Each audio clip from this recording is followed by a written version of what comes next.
Hello, good evening, good afternoon, good morning, whenever you're going to watch this. Just want to make a quick video. There's one thing I've noticed about the internet, and I've noticed it with my channel, I've noticed it with other people's channels and things like that. It's people have this big problem with other people not liking what they like. I don't know when this type of behavior developed itself. I don't know if it had to do with my generation, Generation X, creating the millennials and the millennials being like that, but I don't, really know where it came about. Because when I grew up, basically, if somebody didn't like what you like, then you just kind of passed off and said, "Hey, opinions vary," or you said opinions are like blah blah blah blah blah. You know how the rest of it goes. Um, so for some reason, it's like if you don't like the same kind of music, the same kind of movies, the same guitars, the same anything, games, video games, sports teams, you're somehow dirt because you don't like what this person likes or this group of people likes or a group of people like. It's gotten to this ridiculous level that it's just unbelievable. Do you know how boring the world would be if we all liked the same things? How boring it would be if we were all the same type of person, everybody liked the same stuff, and there was nothing that was any different or cool or unusual. I mean, honestly, the world would be unbearable, in my opinion. And I just don't get it. I mean, I've gotten more than enough flack for my opinions online. I've stated my opinions, and of course, with guitar playing, my opinion is that budget guitars are just as good as expensive guitars, as long as you fix them up nice, set them up nice, and know how to shape music with an amplifier and various effects. I mean, you could take just about anything, and I feel actually that I've proved that on this channel because I've taken Boston songs, which are typically played with a dual coil humbucker, and I've played them with single coils, and I've made them sound exactly like the album, or very, very close. And I've proved it because I've played these songs with guitars that are not very expensive. I have a guitar that's around $800, $700, $800, and that's my Epiphone SG G400 Pro. And the reason that's so expensive, or that costs so much, or the price is so high, is because of the upgrades I put on it. I was proving a point that I could take an Epiphone G400 and I can make it as good as a Gibson. And in my opinion, I've done that. That's achieved, accomplished, mission accomplished. But, there's a lot of people that'll sit there and they have to defend what they bought, and the money that they did. They invest so much of themselves in it. The money they spent, what they bought, that name on the headstock, all the marketing stuff that they've been manipulated to believe, it's very important to them and they hold it very dear. So if you say something like, well, I can make my guitar sound just as good as, my $200 guitar, or $500 or even $700 guitar, I can make it sound just as good as your $5,000 or $4,000 or even $7,000 Gibson. And they will scream at you and call you all sorts of names because somehow you've offended their sensibilities. I don't get it. I honestly don't. I mean, I know that it's because of what I said, where they've invested themselves into it. But these are just objects, people. And objects are things that people have opinions on.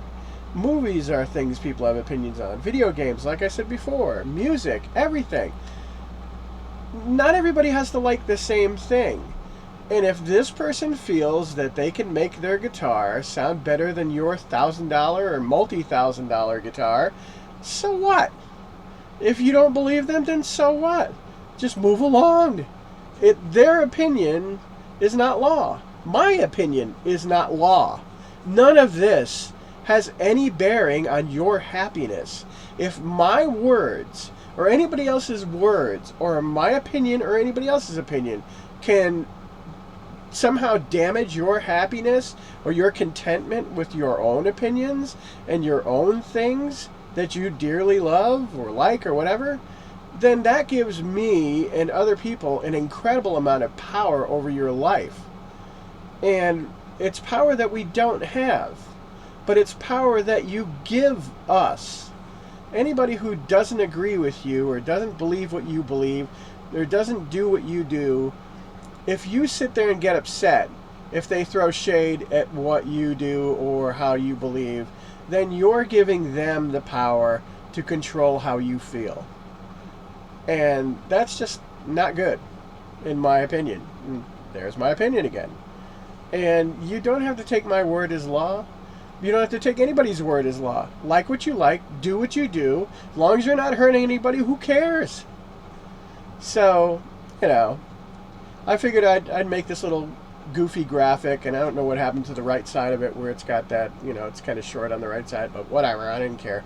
But it's got the rage emoji, and then it's got my favorite, the unamused emoji looking at the Epiphone, the $150 Epiphone, which I just recorded a video with, and the thumbs down. It's just like, oh my god, this sucks. No, it doesn't. I just made it sound like a very expensive Gibson Les Paul.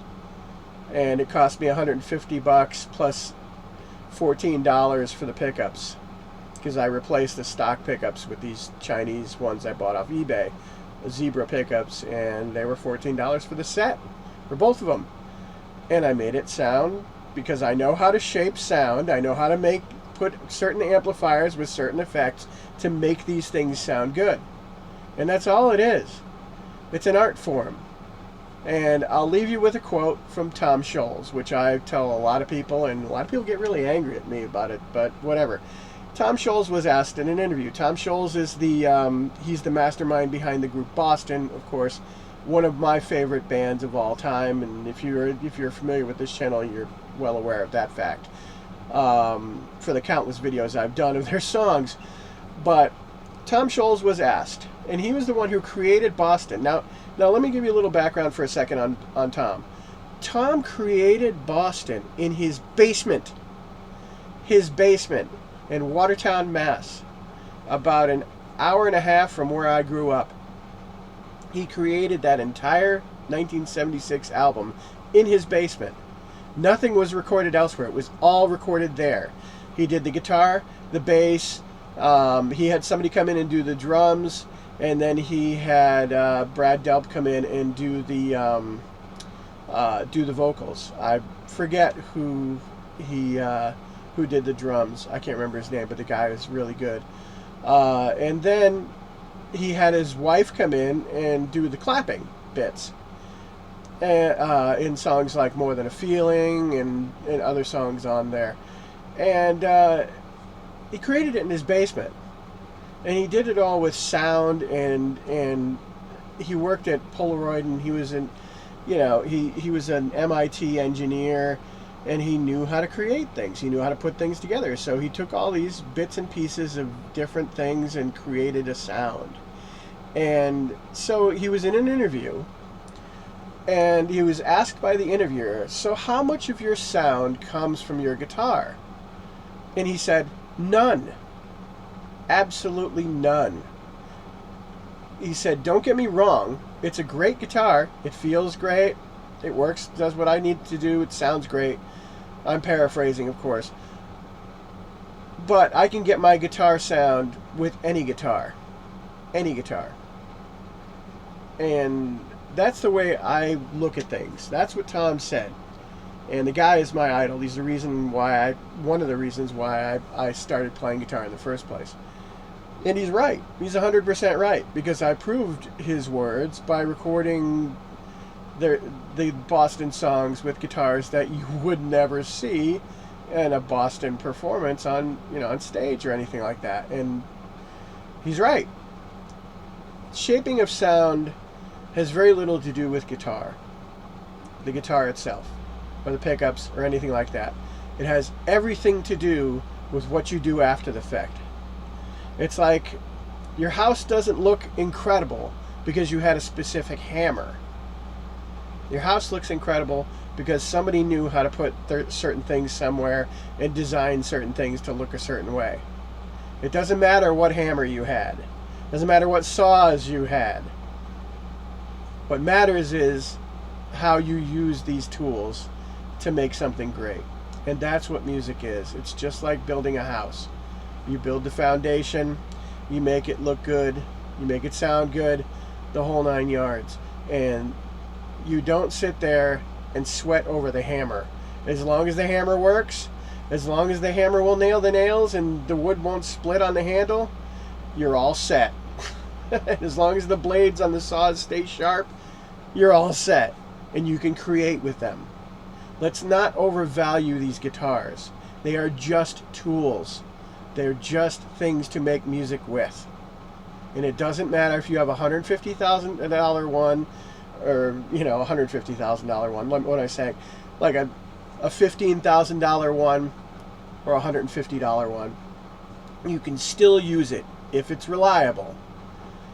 You can still use it to make music and to make things sound incredible. And that's all I got to say. Have a great day. Thanks for listening. Bye-bye.